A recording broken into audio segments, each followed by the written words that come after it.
இன்னைக்கு நம்ம என்ன பார்க்க போறோம்னா சிடபிள்யூசியில் செஞ்ச ரொம்ப டேஸ்டியாக இருக்க பர்மீஸ் கவுசே வித் ஹேண்ட்மேட் நூடுல்ஸ் தாங்க. நீங்கள் ஒரு பர்மா ஃபுட் லவராக இருந்தால் இதை கண்டிப்பாக வீட்டில் ட்ரை பண்ணி பாருங்கள். ரொம்ப ஈஸியான ரெசிபி தாங்க. முதல்ல கிரேவி பண்ணுறதுக்கு ஒரு 5 to 6 கார்லிக் பீசஸும் ஒரு 1 inch ஜிஞ்சர் ஸ்லைஸும் எடுத்து ஒரு onion, chilli powder, jeera powder, coriander powder, turmeric powder, கடலை மாவு 2 டேபிள் ஸ்பூன், கொத்தமல்லி தண்டு கொஞ்சமாக சேர்த்து கிரைண்ட் பண்ணி நல்லா பேஸ்ட்டாக பண்ணிக்கோங்க. இன்னொரு பேனில் ஆயில் விட்டு இந்த பேஸ்ட்டை ஆட் பண்ணிவிட்டு நல்லா சுண்ட வதக்கணும்.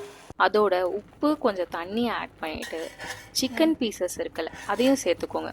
சிக்கன் வதங்கினதும் 500 ml தேங்காய் பால் ஆட் பண்ணி ஒரு 5லேருந்து 6 நிமிஷம் சிம்மில் வச்சுட்டு கொத்தமல்லி தூவி இறக்கிட்டிங்கன்னா கிரேவி ரெடி. நான் நூடுல்ஸ்க்கு ஹேண்ட்மேட் நூடுல்ஸ் தாங்க யூஸ் பண்ணேன். உங்களுக்கும் ஹேண்ட்மேட் நூடுல் எப்படி பண்ணணும் அப்படின்னு ரெசிபி வேணும்னா கமெண்ட்டில் சொல்லுங்கள், ஒரு வீடியோ பண்ணி போடுறேன்.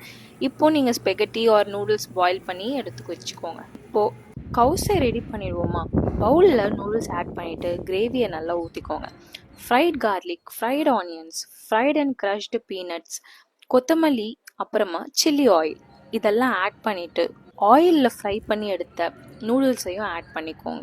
நான் காடை முட்டையை ஆட் பண்ணியிருக்கேன். உங்களுக்கு வேணும்னா நீங்கள் நார்மல் எக் கூட யூஸ் பண்ணிக்கலாம். அப்புறமா லெமன் ஜூஸ் ஆட் பண்ணிக்கோங்க. நான் மறந்துட்டேன்.